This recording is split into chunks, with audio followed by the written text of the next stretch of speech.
Assalamualaikum warahmatullahi wabarakatuh. Ya, selamat pagi, siang, sore, malam untuk anak-anakku. Nah, pada kesempatan ini Pak Firman akan menjelaskan materi ya dalam bentuk video seperti ini. Ini sengaja Pak Firman menampilkan di belakang ini adalah suasana kelas di SMA Singorojo. Ya, harapannya kalian masih teringat, pingin sekolah, pingin semangat, terus kemudian selalu pingin jaga kesehatan supaya pandemi ini segera berlalu ya, sehingga kalian bisa memasuki lagi ruang kelas yang ini ya. Ini ingat kelas berapa ini? Ya, yang punya kelas masih ingat ini karena mendesain ruangannya sendiri ya. Oke, langsung saja Pak Firman akan menjelaskan materi sebagai berikut.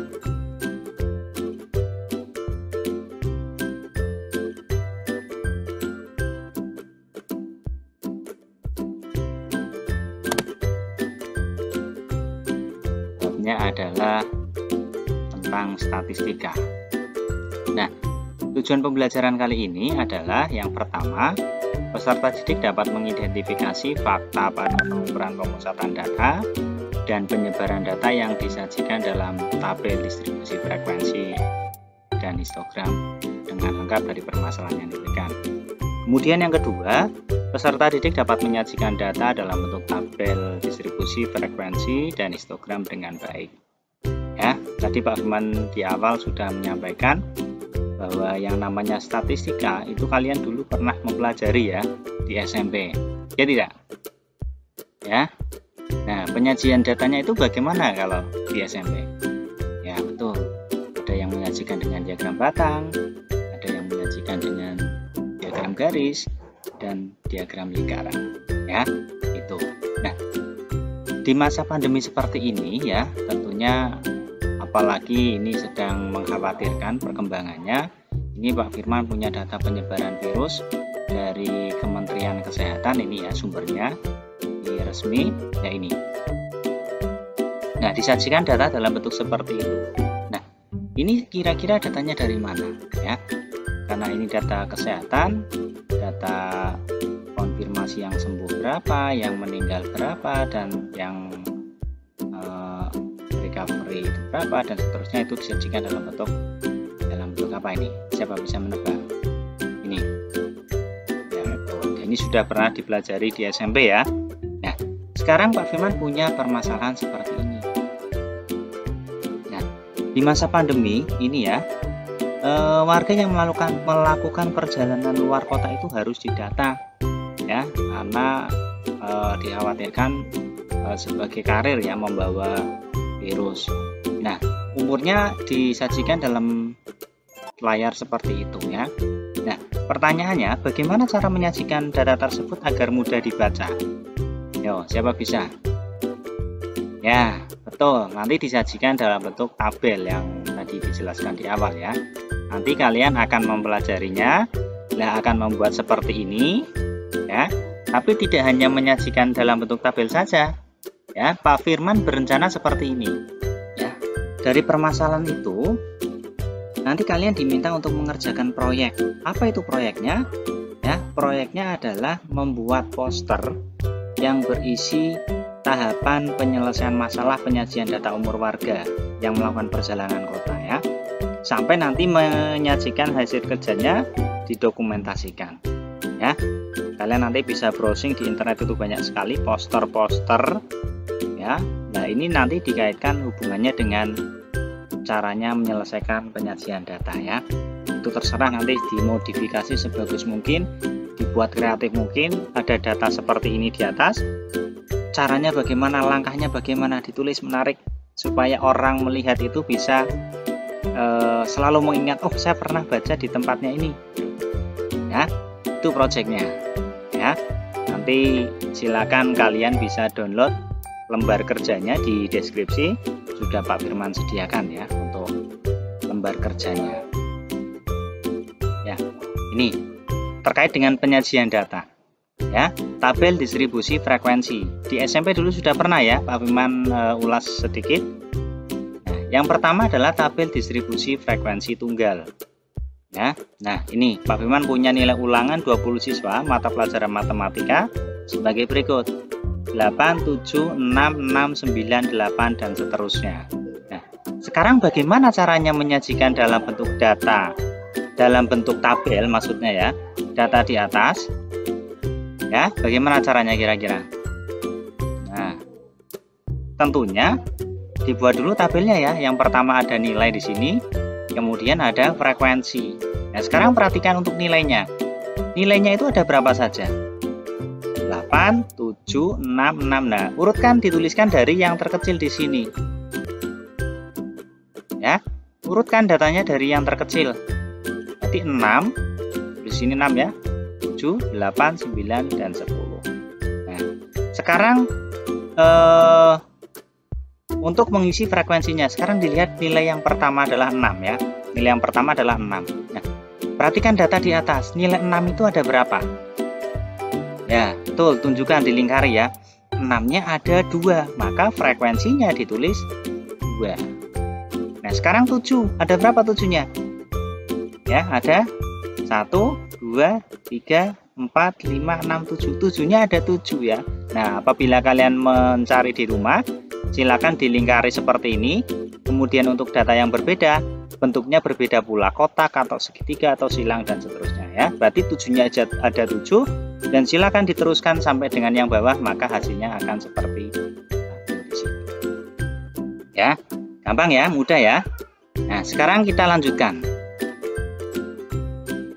Kalau tabel distribusi frekuensi kelompok ya. Nah, sebelum kita belajar bagaimana caranya menyajikan dalam bentuk tabel distribusi frekuensi kelompok, ada beberapa istilah yang harus kalian pahami ya. Apa saja istilahnya? Yang pertama adalah banyak kelas. Kelas, apa yang kalian tahu tentang kelas? Ya, kalau mungkin di sekolah dikelompokkan Pak jadi kelas 10 MIPA 1, 10 MIPA 2, dan seterusnya. Begitu juga di sini. Ada kelompok-kelompok data ya, ini datanya. Kelompoknya ini 1 sampai 10. Nah, tinggal kalian hitung aja. 1, 2, 3, 4, 5, 6 ya. Atau sama halnya, banyaknya kelas itu sama dengan banyaknya baris pada tabel distribusi frekuensi kelompok. Jadi, banyaknya kelas ada 6. Ya. Kemudian yang kedua, batas kelas. Kalian tahu ya kalau batas rumah itu apa? Samping kanan, kanan apa, kiri apa, kemudian depan apa, belakang apa. Nah, kalau di sini juga sama, kelas. Perhatikan kelas yang pertama ya. Nah, kelas pertama itu 1 sampai 10. Nah, itu ada 2 batas. Ya, makanya batas kelas itu ada 2. Ya, yang pertama adalah batas bawah. Bawah berarti artinya apa? Batasnya itu yang kecil. Maka batas bawahnya adalah 1, betul. Kemudian yang 10 berarti apa namanya? Iya, betul, batas atas namanya ya. Batas atas, nilainya juga yang paling atas, yang paling besar adalah 10. Ya, lanjut. Kemudian yang ketiga, tepi kelas. Tadi ada batas, sekarang ada tepi. Ya, masih sama yang diperhatikan kelas pertama. Ya, kelas pertama batas bawahnya berapa? 1 ya. Tepi bawah itu mencarinya adalah dengan batas bawahnya dikurangi 0,5. Ya, batas bawah ini dikurangi 0,5, maka ketemunya adalah 0,5. Ya, kalau batas bawah dikurangi 0,5. Nah, kalau tepi atas itu maksudnya apa? Batas atas ditambah 0,5. Nah, itu jadinya 10,5. Paham ya? Ya, sekarang istilah berikutnya ya. Yang berikutnya adalah panjang kelas. Nah, sekarang perhatikan kelas yang pertama. Kelasnya itu 1 sampai 10. Ya. Panjangnya itu berapa? Berarti kalian mendaftar ya. Dari 1 sampai 10 itu ada berapa datum, ada berapa data. Kita tuliskan. Nah, 1, 2, 3, 4, 5, 6, 7. Nah, berarti apa? Banyaknya datum itu ada 10. Artinya apa? Panjangnya 10 ya. Itu kalau datanya 1 sampai 10. Nah, kalau datanya misalkan 2 sampai 32, apakah akan menghitung sebanyak itu? Ya, tentunya tidak ya. Ya, ada cara yang lebih gampang ya. Sekarang kamu perhatikan kelas yang berurutan. Misalkan Pak Firman ngambilnya adalah kelasnya yang pertama dan yang kedua. Berarti kelasnya 1 sampai 10, kemudian yang kedua 11 sampai 20. Nah, sekarang coba perhatikan. Yang namanya panjang kelas atau interval itu adalah selisih batas kelas yang berurutan. Terus pertanyaannya, Pak, batas itu kan tadi ada 2. Berarti bagaimana? Ya sama. Selisih batas kelas yang berurutan. Kalau kamu ngambilnya batas bawah, ya ambillah batas bawah semua. Kalau ngambilnya batas atas, ya ambillah batas atas semua. Jadinya misalkan gini, saya ngambil batas bawah. Nah, sekarang perhatikan. 11 itu adalah batas bawah kelas kedua, satunya batas bawah kelas 10. Itu selisihnya berapa? Ya, maka akan sama ketemunya dengan yang cara mendaftar tadi di atas ini. Ya, begitu juga kalau ambilnya batas atas. Nah, perhatikan 10 sama 20 itu selisihnya berapa? Ya, sama ketemunya. Ya, 10. Ya, 20 kurangi 10 ketemunya 10, 11 kurangi 1 ketemunya juga 10. Artinya apa? Bahwa panjang kelas itu ketemunya adalah 10. Kalau ambil kelas lain juga bisa, misalkan kelas terakhir ini ya, 51 kurangi 41 ya 10. Misalkan di sini 40 kurangi 30 juga sama, ketemunya adalah 10. Paham ya? Sekarang Pak Firman lanjutkan istilah berikutnya. Nah, istilah yang berikutnya adalah titik tengah. Yang pertama, nah, didaftar dari 1 sampai 10. Kira-kira yang tengah-tengah itu mana? Ada nggak tengah-tengahnya? Ya, betul. Kamu ambil dari kiri sebanyak 5, kanan juga sebanyak 5. Maka ketemunya tengahnya di situ. Pak, ada 2. Berarti di tengah, ambil titik tengahnya. Ya, caranya bagaimana? Tinggal dijumlahkan, bagi 2, ketemunya adalah 5,5. Ya, paham? Nah, sama halnya kayak tadi panjang. Lah Pak, kalau kelasnya panjangnya itu misalkan 25 sampai 38, apakah mendaftar seperti itu? Kalau seperti itu, bagaimana caranya? Nah, ada rumusnya ya. Yang pertama apa? Batas bawah ditambah dengan batas atas dibagi 2. Batas bawahnya tadi 1 kelas pertama ini ya, maka tuliskan saja 1 ditambah 10 dibagi dengan 2. Maka ketemunya sama dengan cara yang mendaftar tadi. Oke, paham semuanya ya? Ya, baik, bagus guys, anak-anak semangat. Nah, sekarang saatnya bagaimana caranya menyajikan data ke dalam tabel distribusi frekuensi kelompok. Misalkan Pak Firman punya permasalahan seperti ini, bisa disimak ya. Nah, dalam rangka seleksi anggota Paskibra, Santi itu sebagai sekretaris OSIS ditugasi untuk mendata tinggi badan peserta ekstrakurikuler. Nah, datanya diperoleh seperti ini. Nah, lumayan ya. Nah, ini bagaimana caranya menyajikan? Kalau orang melihat data seperti itu kan, waduh, kok banyak sekali yang harus kalian pelajari caranya menyajikan data ini. Langsung aja kita praktekkan. Ya, kita tulis dulu datanya di atas. Langkahnya yang pertama adalah menentukan banyak data. Coba di atas ada berapa? Kita hitung. Ke bawahnya ada 6. Kemudian ke kanannya ada, dihitung. Ya, betul. Ada 15. Berarti tinggal kalikan saja 15 kali 6. Berarti banyaknya data ada 90. Ya. Kemudian lanjut yang kedua. Yang kedua adalah mencari jangkauan. Apa itu jangkauan? Data terbesar dikurangi data terkecil. Coba dilihat data di sini. Manakah data yang paling besar, angkanya yang paling besar? Sudah menemukan? Ya, betul. Ini 98. Nah, data yang terkecil berapa? Sudah ketemu? Ya, betul. 33. Maka tinggal dikurangkan. 98 kurangi dengan 33, ketemunya 65. Lanjut ya, yang ketiga. Nah, yang ketiga adalah menentukan banyaknya kelas. Dengan rumus Sturges ini ya, 1 ditambah 3,3 dikalikan dengan log N. Dengan N itu banyaknya data, tadi sudah dihitung banyaknya data adalah 90. Maka langsung saja kita masukkan. Ya. 1 ditambah 3,3 log 90. Nah, kalian boleh mencari di HP menggunakan kalkulator log 90 itu berapa ya.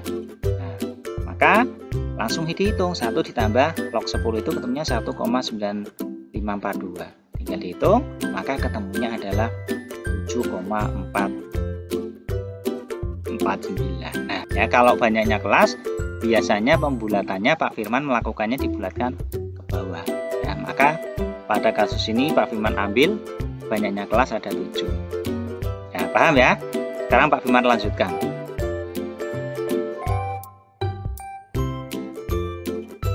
Nah, yang keempat adalah mencari panjang kelas. Panjang kelas menggunakan jangkauan dibagi dengan banyaknya kelas. Jangkauannya itu 65, banyaknya kelas 7.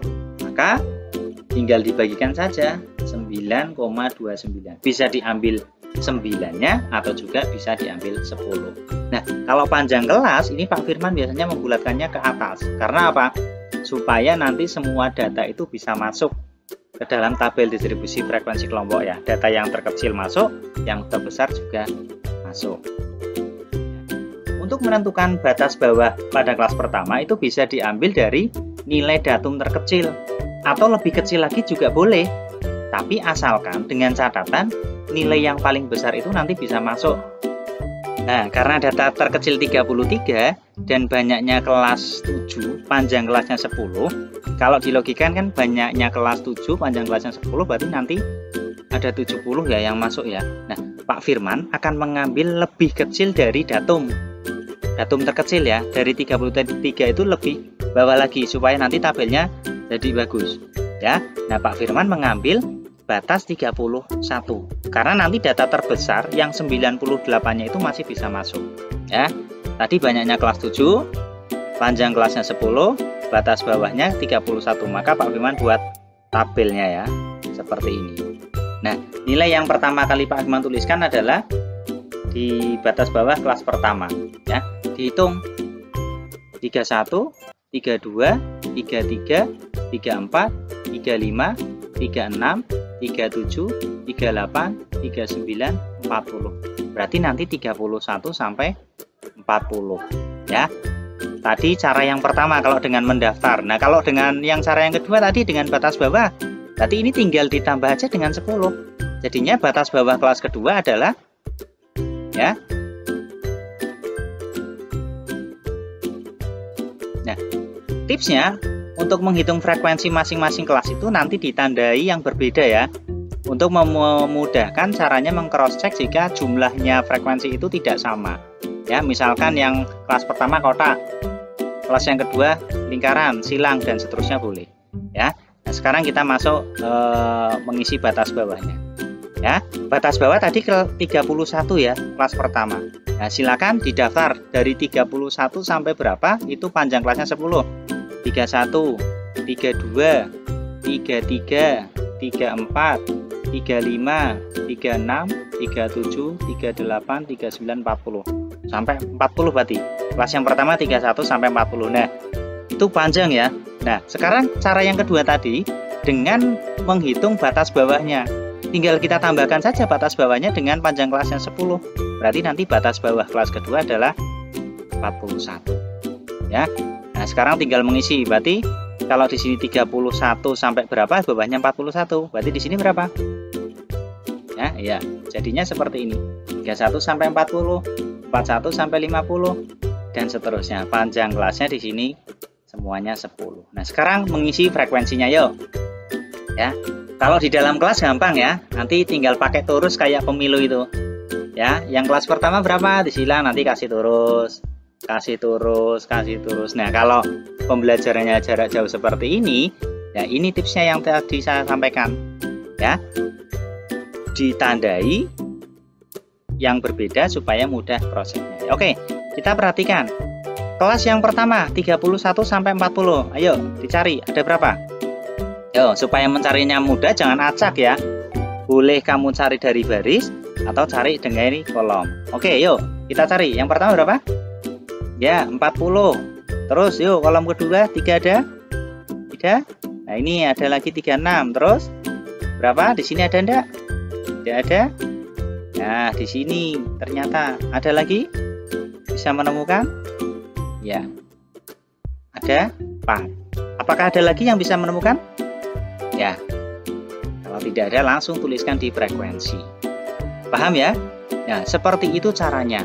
Sekarang kelas kedua, ayo dicari. Yuk. Kelas kedua dicari.